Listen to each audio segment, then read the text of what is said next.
बच्चों last lecture में हमने वैद्युत क्षेत्र तथा वैद्युत क्षेत्र की तीव्रता के विषय में जाना था। वैद्युत क्षेत्र की तीव्रता यदि किसी बिंदु पर मैं जानना चाहता हूं तो उस बिंदु पर एकांक धन परीक्षण आवेश को रख दूं, वह धन परीक्षण आवेश जो बल महसूस करेगा उसका परिमाण तथा जिस दिशा में बल महसूस करेगा उसकी दिशा वैद्युत क्षेत्र के तीव्रता के परिमाण तथा उसकी दिशा को बताएगा। बहुत आसान बातचीत थी। अब मैं देखना चाहता हूं वैद्युत क्षेत्र को। क्या मैं देख सकता हूं? मैं वैद्युत क्षेत्र को देख नहीं सकता। मैं क्या, आप भी नहीं देख सकते और कोई और भी नहीं देख सकता।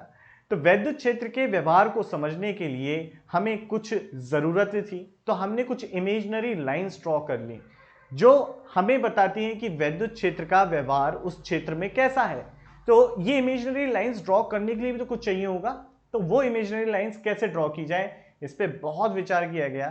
फिर परिणाम ये निकला उस विचारों का कि देखिए, हमें अगर वैद्युत क्षेत्र का व्यवहार देखना है तो तीव्रता के लिए हमने क्या किया था, ये तीव्रता के लिए हमने एकांक धन परीक्षण आवेश को रख दिया था। अगर मैं किसी वैद्युत क्षेत्र में एकांक धन परीक्षण आवेश को मुक्त छोड़ दूं, स्वतंत्र रूप से छोड़ दूं, तो वो किसी मार्ग पर चलता हुआ जाएगा और वो जिस मार्ग पर चलता हुआ जाएगा उस मार्ग को मैं चिन्हित कर लूं तो वह हमारी वैद्युत बल रेखाएं होंगी। वो क्या होंगी बच्चों? वैद्युत बल रेखाएं, लाइंस ऑफ फोर्स। सिंपल सी बात है, ठीक है। तो क्या किया गया, आइए देखते हैं। मान लीजिए कि कोई आवेश या कोई वैद्युत क्षेत्र यहां पर है।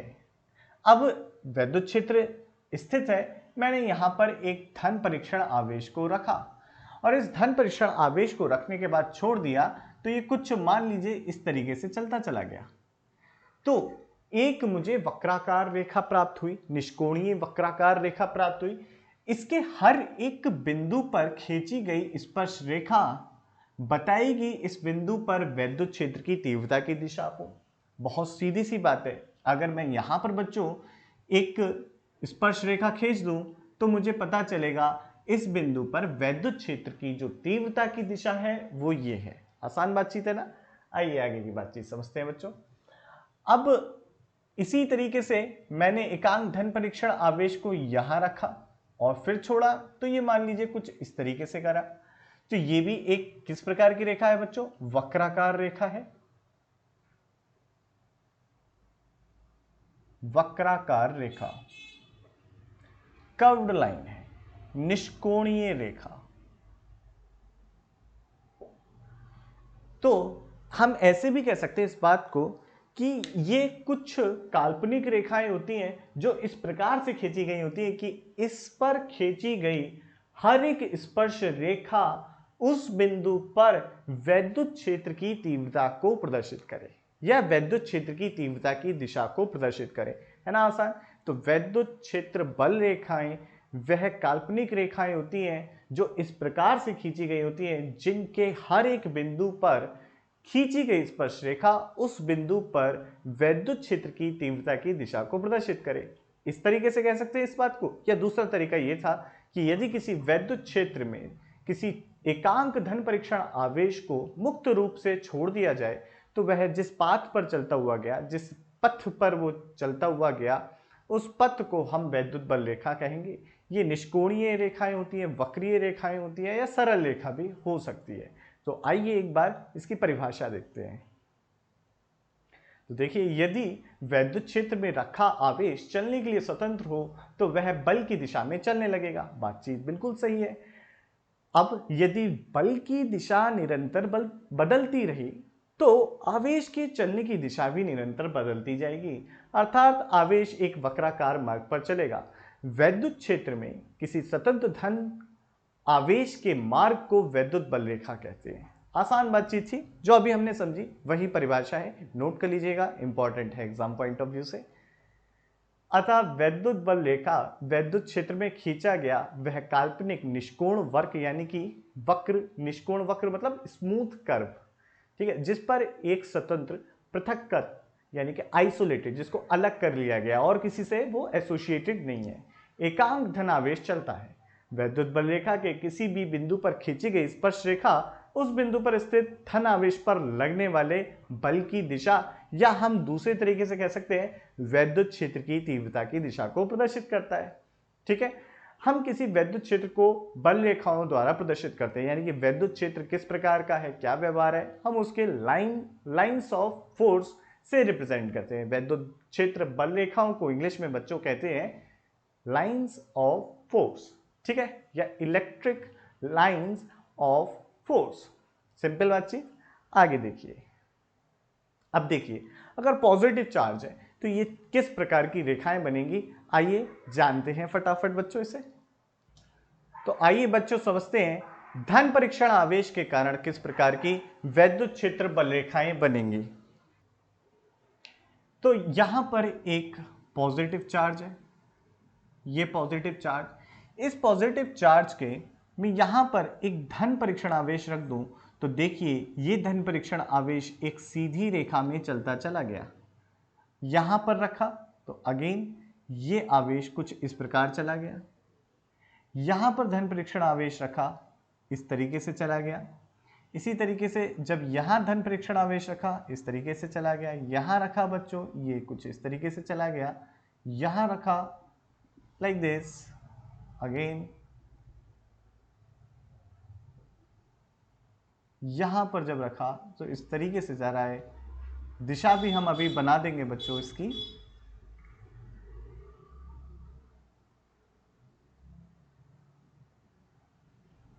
इस तरीके से, तो दिशा कुछ इस तरीके से है। इसे कहते हैं रेडियली आउटवर्ड डायरेक्शन। अब देखिए चार्ज के पास पास ये घनी है और चार्ज से जैसे दूर जा रहे हैं वैसी फैलती जा रही है। तो आवेश के पास वैद्युत क्षेत्र की तीव्रता ज़्यादा होती है तो ये घनी होती है, यानी कि जहाँ पर वैद्युत बल रेखाएं घनी हैं वहाँ पर वैद्युत क्षेत्र की तीव्रता ज़्यादा होगी, और जहाँ पर ये दूर दूर है यानी कि जहाँ पर इनकी आबादी कम है वहाँ या डेंसिटी कम है वहाँ पर यह वैद्युत क्षेत्र की तीव्रता कम होगी। बहुत आसान बातचीत है। इससे एक और महत्वपूर्ण बिंदु है जो वैद्युत बल रेखाओं के गुण को ही प्रदर्शित करता है कि किसी, जैसे कि मान लीजिए कोई क्षेत्रफल है, कोई एरिया है, इसमें से कुल जो वैद्युत क्षेत्र की बल रेखाएं जा रही हैं प्रति एकांक एरिया पर, यह इस क्षेत्र में उपस्थित वैद्युत क्षेत्र की तीव्रता के समानुपाती होगी। यानी कि जितनी ज्यादा वैद्युत क्षेत्र तीव्र होगा, जितना ज्यादा वैद्युत क्षेत्र तीव्र होगा उतनी number of lines per unit area ज्यादा होंगी, ठीक है। तो electric field lines per unit area, N represent करता है इलेक्ट्रिक फील्ड लाइंस। मान लीजिए ये एन है और ये ये एन है और ए एरिया में से निकल रही है, तो एन बटे ए क्या हो गया, number of field lines per unit area. ये जो होता है प्रोपोर्शनल होता है वैद्युत क्षेत्र की तीव्रता के।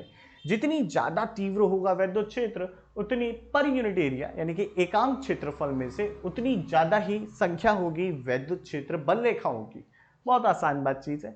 अब देखो धन आवेश के कारण जो हमने देखा वैद्युत क्षेत्र किस प्रकार का बना है, ये इस प्रकार का बना है। इसको मैंने सिमुलेशन एक बनाया था आप लोगों के लिए वीडियो, उसमें भी आपने देखा होगा कि कुछ इस प्रकार की परिस्थिति आई थी धन आवेश के कारण, कुछ इस प्रकार की।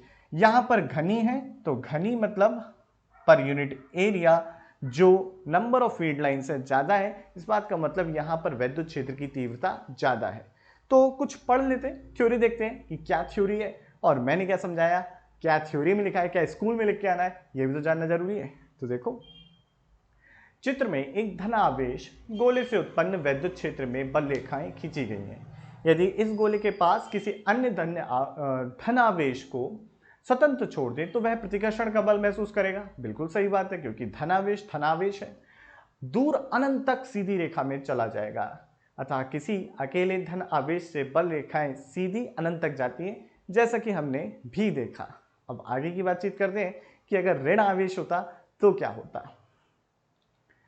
तो बच्चों इसकी विपरीत ऋण आवेश में होता, क्योंकि ऋण आवेश के पास आप जब एकांक धन परीक्षण आवेश ले जाते तो वह आकर्षण का बल देता। तो अगर मैं अनंत पे रखता एकांक धन परीक्षण आवेश तो अनंत से चलता हुआ आता और कहां जाता, ऋण आवेश पर। तो यही बात है, ध्यान से पढ़िएगा। इसके विपरीत किसी स्वतंत्र धनावेश के कारण अनंत से चलकर ऋण आवेश तक आ जाएगा। ठीक है, बिल्कुल सही बात है।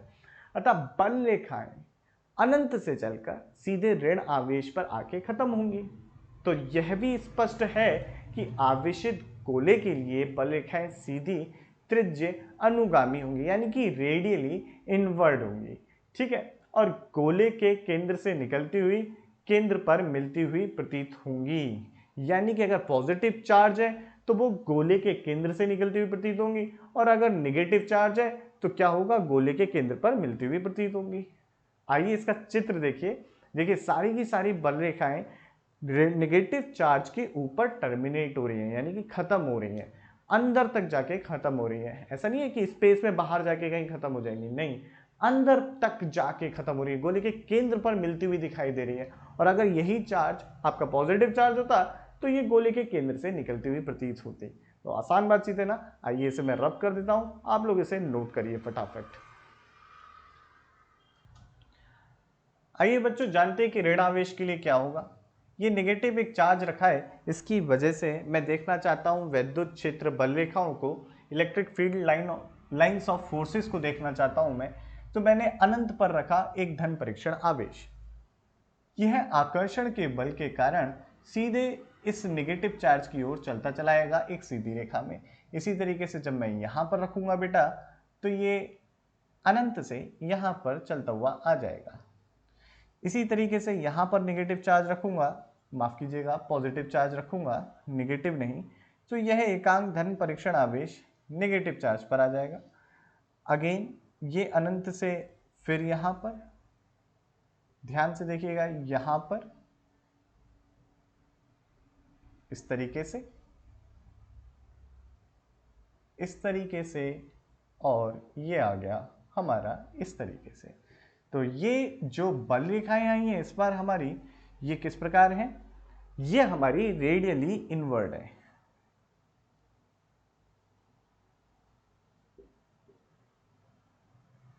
अंदर की तरफ है। तो ये ओरिजिनेट कहां से हो रही हैं, ये बच्चों ओरिजिनेट हो रही हैं अनंत से।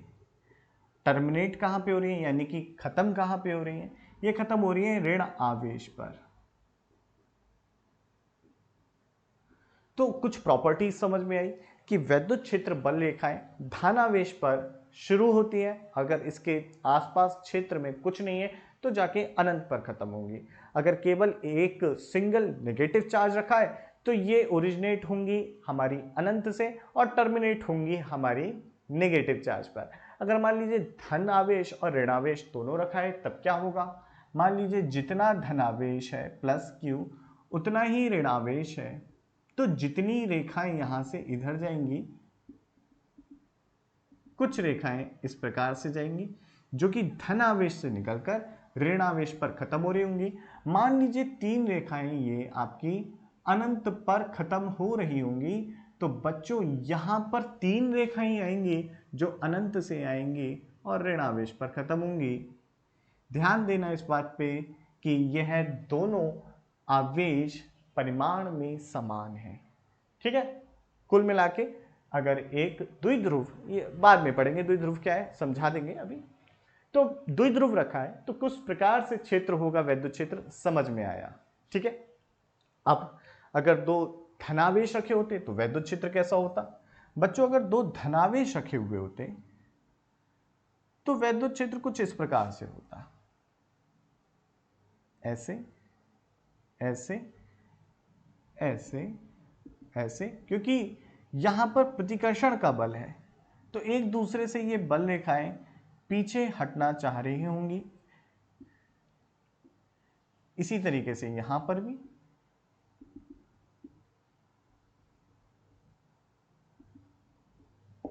साथ ही साथ इनके बीच में एक बिंदु ऐसा होगा जहां पर बच्चों कुल इलेक्ट्रिक फील्ड की intensity, net electric field intensity 0 होगी, उसे न्यूट्रल पॉइंट कहते हैं। और सेम पैटर्न बनेंगे नेगेटिव चार्ज के लिए, अगर 2 नेगेटिव चार्ज रखें, लेकिन वहां पर अंतर क्या होगा बच्चों, वहां पर अंतर ये होगा कि वहां पर ये अनंत से आ रही होंगी और ऋण आवेश पर खत्म हो रही होंगी। तो सारे चित्र बना लो, इसके बाद परिभाषा देखेंगे, प्रॉपर्टीज देखेंगे और इनकी फटाफट बना लो जब तक मैं इसे रब करता हूं। आइए बच्चों, वैद्युत बल रेखाओं के गुण जानते हैं। Features of electric lines of force. ये रेखाएं धन आवेश से चलकर ऋण आवेश पर समाप्त होती हैं, अभी पढ़ा था हमने। बल रेखा के किसी भी बिंदु पर खींची गई स्पर्श रेखा उस बिंदु पर धनावेश पर लगने वाले बल अथवा हम कह सकते हैं उस बिंदु पर वैद्युत क्षेत्र की तीव्रता की दिशा को प्रदर्शित करता है। कोई भी दो बल रेखाएं एक दूसरे को काट नहीं सकती। अगर काटेंगी तो क्या होगा, एक ही बिंदु पर दो स्पर्श रेखाएं खींची जा सकती हैं, जो कि असंभव है। यानी कि कोई भी दो बल रेखाएं एक दूसरे को काट नहीं सकती। इसी तरीके से हम ये भी समझ सकते हैं कि अगर एक दूसरे के काटेंगी तो दो स्पर्श रेखाएं खींची जाएंगी, और जब दो स्पर्श रेखाएं खींची जाएंगी बच्चों, तब क्या होगा वहां पर बल की दो दिशा हो जाएगी, जो कि संभव नहीं है। यानी कि चार्ज इधर भी चल रहा है और उधर भी जा रहा है, ऐसा तो संभव नहीं है ना। एक खींची किस प्रकार से गई, खींची इस प्रकार से गई कि हमने क्या किया, एक धन परीक्षण आवेश को स्वतंत्र रूप से चलने के लिए छोड़ दिया। तो यानी कि वो एक साथ यहां पर भी गया और वहां पर भी गया, जो कि संभव नहीं है। आइए इसको थोड़ा सा एक्सप्लेनेशन करके देख लेते हैं। तो बेटा जैसे कि मान लीजिए एक बल रेखा ये थी और दूसरी बल रेखा ये थी, तो मान लीजिए इधर एक स्पर्श रेखा ऐसे खींच दी, एक स्पर्श रेखा ऐसे खींच दी इसी बिंदु पर, तब क्या होगा आपका, ये जो दो स्पर्श रेखाएं हैं, यानी कि एकांक धन परीक्षण आवेश को जब छोड़ा गया तो वो यहां पर भी चला गया और यहां पर भी चला गया। ऐसा तो है नहीं कि शरीर एक तरफ चला और आत्मा एक तरफ चली, ये नहीं संभव है। तो एक ही दिशा में चलेगा ना धन परीक्षण आवेश, तो यह संभव नहीं है। अतः यह जो रेखाएं होती हैं बच्चों, ये रेखाएं एक दूसरे को कभी काटती नहीं है। कुछ और इंपॉर्टेंट पॉइंट्स को देखते हैं इसके। बेटा ये जो रेखाएं हैं, वैद्युत बल रेखाएं, ये लंबाई में सिकुड़ने की कोशिश करती हैं। देख लेते हैं, पढ़ लेते हैं आगे। ये डिस्कस मैं कर चुका हूं। ये खींची हुई लचकदार डोरी की तरह अपनी लंबाई में सिकुड़ने का प्रयास करती हैं। इसी कारणवश विपरीत आवेशों में आकर्षण का बल आता है। साथ ही साथ यह एक दूसरे से लंबवत दूरी रखना चाहती है, यानी कि एक दूसरे से लंबवत दिशा में दूर दूर हटने का प्रयास करती है। इसी कारणवश समान आवेश में आपका प्रतिकर्षण का बल आता है। तो ठीक है, यहां पर हमने बातचीत करी वैद्युत बल रेखाओं के बारे में, जिनकी प्रॉपर्टीज के बारे में।